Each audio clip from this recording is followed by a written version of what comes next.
इसी साल 10 फरवरी को दरभंगा के नगर थाना क्षेत्र के जीएम रोड में भूमाफिया द्वारा एक परिवार के 3 सदस्यों को जिंदा जलाकर मार डालने के मामले में पीड़ित परिवार ने पुलिस पर कई गंभीर आरोप लगाए हैं।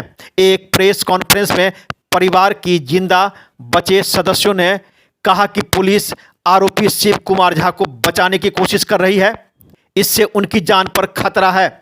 पीड़ित परिवार की जिंदा बची सदस्य निक्की झा ने कहा कि पुलिस ने इस केस की डायरी को बदल दिया है। उन्होंने कहा कि इस डायरी में उनके फर्जी हस्ताक्षर कर मनमाफिक बयान लिख दिया गया है। यहां तक कि मृतकों द्वारा पीएमसीएच और डीएमसीएच में दिए गए बयान भी बदल दिए गए हैं। उन्होंने कहा कि आरोपी शिव कुमार झा को बचाने के लिए नीतीश कुमार के एक बेहद करीबी मंत्री और शहर के एक बड़े डॉक्टर के इशारे पर पुलिस काम कर रही है। अगर शिव कुमार झा को जमानत मिलती है तो जिंदा बची माँ बेटी की जान को भी खतरा है। उन्होंने कहा कि वे लोग शिव कुमार झा के हाथों मरने से बेहतर आमरण अनशन कर जान देना चाहेंगे। अगर उन्हें न्याय नहीं मिला तो वे लोग जान दे देंगे। बता दें कि इसी साल 10 फरवरी को भूमाफियाओं के द्वारा एक मकान और ज़मीन कब्जा के लिए परिवार के 2 सदस्य और एक महिला के पेट में पल रहे बच्चे को जिंदा जलाकर हत्या कर दी गई थी। इलाज के क्रम में पीएमसीएच पटना में उनकी मौत हो गई थी। इस मामले में मुख्य आरोपी शिव कुमार झा समेत 8 लोगों को पुलिस ने गिरफ्तार किया था। मुख्य आरोपी शिव कुमार झा अभी भी जेल में बंद है। सबसे बड़ा सवाल यह उठता है कि फर्जी हस्ताक्षर करने की बात जो पीड़िता कर रही है, कहीं न कहीं उन्हें यह डर सता रहा है कि कहीं मेरे साथ भी इस प्रकार की हादसा न हो जाए। इन्होंने पत्रकारों को पूरी जानकारी दी। दरभंगा दर्शन न्यूज़ से मनोज झा। कहना है, ये प्रेस कॉन्फ्रेंस मैंने डायरी जब मेरे वकील ने निकाला है तो इससे पता चला कि हम मेरा और पूजा दीदी का जो गवाही लिया है, इसमें पहली बात तो फॉल्स सिग्नेचर है। इस डायरी में हम लोग का फॉल्स सिग्नेचर है।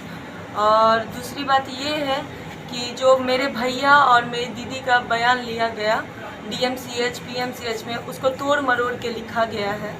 और जो मेरे गवाह थे उनका नाम नहीं दिया गया है डायरी में, और डायरी में नाम नहीं दिया गया है। प्लस हम जो बोले थे, जो दिए थे गवाही, उसमें भी तोड़ मरोड़ के लिखा गया है पूरा।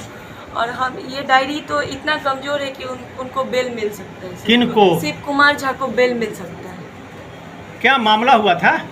मामला ये हुआ था कि ये ज़मीन का मैटर था और यहाँ पे 2017 में कपिलेश्वर सिंह ने इस ज़मीन को बेच दिया शिव कुमार झा के हाथ से।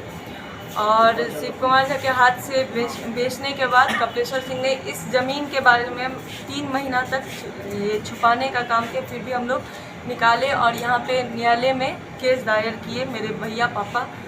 उसके बाद जो है 2017 में ये केस दायर हुआ और यहाँ से अभी ये केस उच्च न्यायालय में चल रहा था। 2019 में मेरे पापा का डायलिसिस चल रहा था, उसकी वजह से पापा निधन हो गया पापा का। और उसके बाद जो है 2020 में शिव कुमार झा ने फॉल्स केस हम लोग पे किया था, जो कब्जा करके रख लिए हैं मकान को, रेप केस कुछ ऐसा लिख के दिया था। उस पर भी पुलिस ने आके कार्रवाई किया था, पूछताछ किया था। उसके बाद उसके बाद जो है 9 तारीख को आके बुलडोजर से 9 फरवरी को आके लगभग 8 बजे के लगभग आके बुलडोजर से घर तोड़ने का काम किया, मतलब आके बुलडोजर से प्रयास किया गया था। और उस विरोध में हम लोग जब आगे बढ़े तब उस दिन उन लोग ने नहीं किया। उसके बाद जो है 9 फरवरी को हम लोग एसएसपी सर को किए थे कॉल, सारा प्रशासन को कॉल किए थे। जो राकेश कुमार सिंह थे, उनको कॉल किया गया था, सब कुछ घटना के बारे में बताया गया 9 तारीख को रात को। और उसके 10 तारीख को हम लोग ने थाना पे गया आवेदन लेके, आवेदन नहीं लिया गया। फिर हम लोग एसएसपी सर के यहाँ गए, वो भी हम लोग से नहीं मिले, टाइम नहीं दिए। उसके बाद जो है दीदी ने फ़ोन किया एसएसपी सर को, कॉल करके बोला गया कि सर ऐसे ऐसे बात है, हम लोग से नहीं लिया गया है और आपको तो पूरा घटना बताए हैं। तो सर ने बोला कि आप ले लेंगे, आप जाइए थाना पे, हम कॉल कर लेते, लेकिन हम लोग से नहीं मिले। हम, मम्मी और दीदी गई थी, पूजा दीदी गई थी। उसके बाद 10 तारीख को फिर हम लोग जब आए, फिर हम लोग आके फिर थाना पे गए। थाना पे जब गए हैं तो राकेश सिंह ने लिया है और सारा घटना एसएसपी सर को और राकेश सिंह जो थे उनको सब कुछ घटना पता था। उसके बाद जब हम लोग आए हैं, जब हम लोग कुछ नहीं, खाना पीना कुछ नहीं खाए हुए थे, कुछ नहीं खाए थे 9 तारीख से, तब जाके जो है फिर से वही हलचल जो 9 तारीख को हुआ था वही चीज़ देखने में आया। और फिर आके फिर 9 तारीख को आया गया। 10 तारीख को फिर 10 तारीख आने के बाद कहाँ भटक कहाँ रही? 10 तारीख को फिर लाए गए। 10 तारीख को थाना पर से आए, फिर 8 बजे के लगभग। आज ये जो उसके घटना के बाद जो एफआईआर हुआ, आपके हाथ में पेपर है, हाँ। इस संबंध में आपका क्या कहना है? इसमें क्या समस्या है और क्या इसकी जानकारी आपने जिला प्रशासन को किसी को दी है?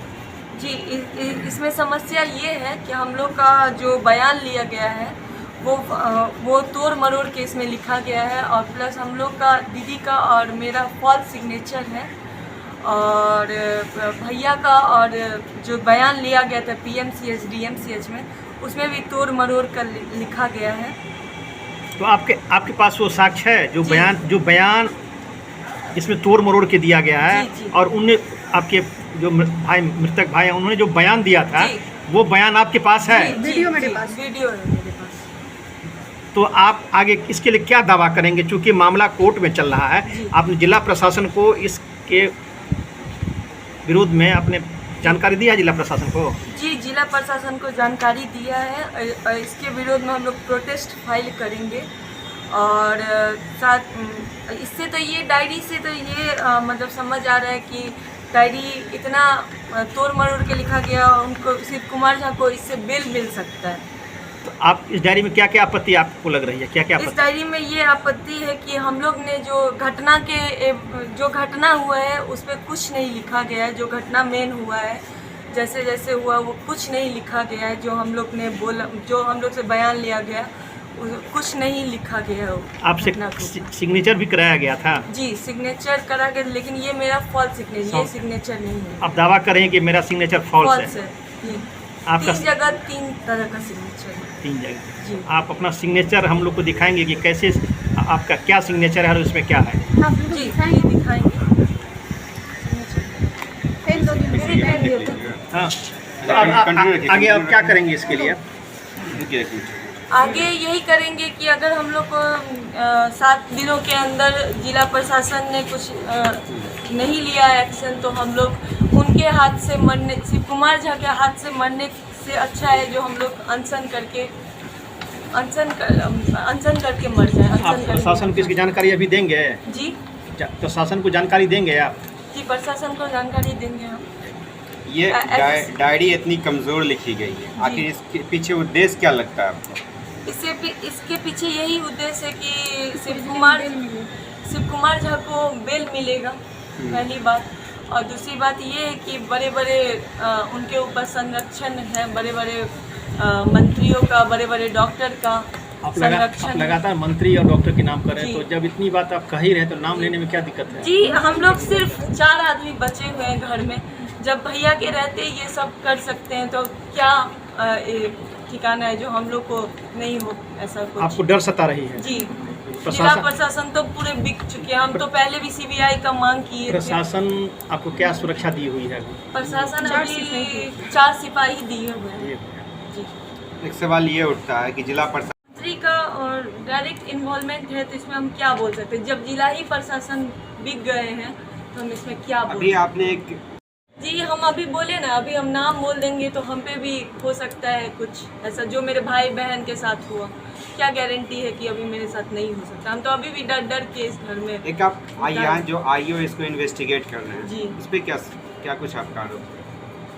आईओ जो इस पे कर रहे हैं वो तो डायरी लिख के दिए हैं, तो हमको तो डायरी में कुछ, हम लोग के पक्ष में कुछ ऐसा नहीं है। डायरी कमज़ोर है और कुछ